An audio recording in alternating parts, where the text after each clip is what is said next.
লোকসভায় আমরা 42 করব, এটা আমরা দায়িত্ব নিয়ে বলতে পারি যে আর কয়েক মাস যদি তারা এই ইডি এবং সিবিআই কে নিয়ে ঘরে এই রাজ্যপাল ঘরে, তাহলে মানুষ যে কটা বিজেপির দিকে আছে আগামী কাল থেকে তারা সেখান থেকে সরে যাবে এবং আমরা গোটা পশ্চিম বাংলায় আগামী 2024-এ 42টি আসন জিতে গোটা পশ্চিম বাংলায় যে মোদী এই চা বিক্রি করা মোদী, তিনি বলছেন দেশের ভাই হোগা, এই তো দেশের ভাই।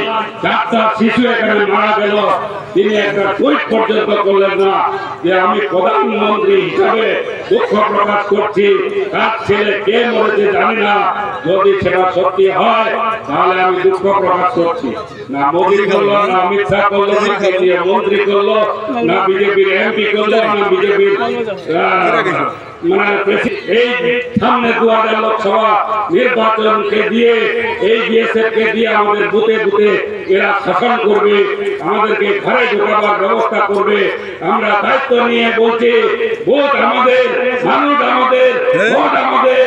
যদি এই মোদীর কেন্দ্রীয় পুলিশ আমাদের করে ভোটের দিনে বুথে অত্যাচার করতে চায়, তাহলে আমরা ব্যারিকেড করে হচ্ছে সেটাকে প্রতিরোধ করে তুলে আমরা মানুষকে 2024-এ আমাদের মামাটি মানুষের সরকারের পক্ষে হাত ফুল চিহ্নে আমরা ভোট প্রদান করাবো। দেখি কত ধানে কত চাল, এটাই আমরা বুঝে নেব।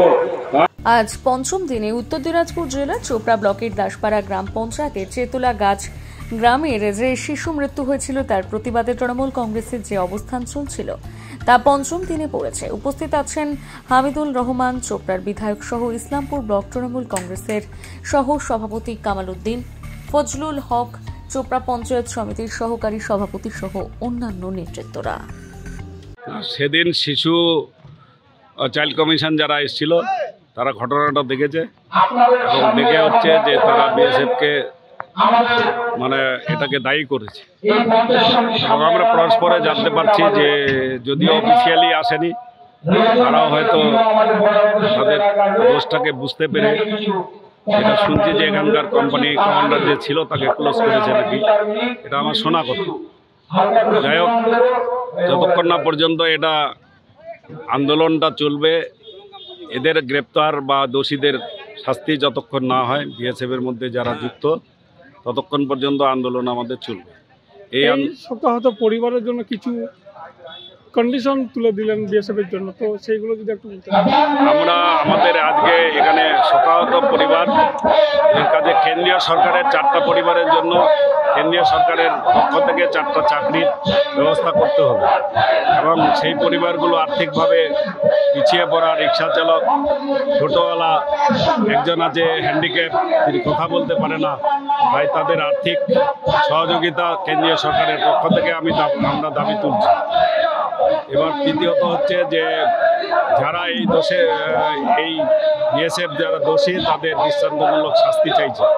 আরেকটা আমরা বলছি যে আমরা বর্ডার এলাকায় হাজার হাজার মানুষ যারা হচ্ছে কাঁটাতার ব্যারিয়ারের আশপাশে আমরা বাস করি, তাদের যাতে চলতে ফিরতে রাস্তাঘাটে বিএসএফ হেনস্থা না করে সেটা বন্ধ করার আমরা একটা দাবি রাখছি। এছাড়াও হচ্ছে যেটা মূল সমস্যা আমাদের যে কাঁটাতারের ওপারে যেটা হচ্ছে ইন্ডিয়ানদের আমাদের জমি জায়গা বাগান খেতি আছে, সেটা হচ্ছে বাংলাদেশিরা হচ্ছে সেই বাগান জমি কেটে হচ্ছে তারা হচ্ছে বালি পাথর বাগান গাছ কাজ ইত্যাদি নিয়ে যাচ্ছে। এটা বিএসএফের দেখার দায়িত্ব। বিএসএফ সঠিকভাবে এই কাজটাকে করছে না এবং আমরা এই আন্দোলনেও আমরা দাবি তুলছি যে আমাদের ইন্ডিয়ান যতদূর জমি আছে সেই জমিটাকে বিএসএফকে রক্ষা করতে হবে। এই চতুর্থ দিনে ধর্মদেও মানুষের উপস্থিতি অনেক দেখা যাচ্ছে, তো কি বলছে? আজকে শুক্রবার, এখনো পর্যন্ত জুম্মা আছে, আমরা কয়েক হাজার মানুষ হয়তো জুম্মার পরে এই জায়গায় আরও আসবে। ইতিমধ্যে আমাদের আন্দোলনকে সাড়া দিয়ে আজকে সুজালি অঞ্চল থেকে তারা প্রায় 700-800 বাইক নিয়ে তারা ঢুকলেন, আপনি নিজেও দেখলেন, হয়তো কভার করেছেন। এবং হচ্ছে জুম্মার পরে হচ্ছে শুক্রবার আবার হচ্ছে আমাদের দাসপাড়া ঘিন্নিগা অঞ্চলের থেকে আরও মহিলারা আরও পুরুষেরা এসে এখানে আন্দোলনের শেষ অবধি প্রায় কয়েক হাজার মানুষ হয়ে যাবে। এই আন্দোলনের নেতৃত্ব অল এলং হচ্ছে আমাদের চোপড়ার বিধায়ক হামিদুর রহমান সাহেব 5 দিন ব্যাপী করে আছেন। আমরা আমাদের প্রধানরা আছে, আমরা সভাপতি, সহকারী সভাপতি যারা আছি আমরাও আছি, এবং আমাদের অঞ্চল নেতৃত্ব, ব্লক নেতৃত্ব সবাই এই আন্দোলন ছেড়ে কেউ কোথাও যাচ্ছে না, তারা হচ্ছে আন্দোলনে উপস্থিত থাকছে।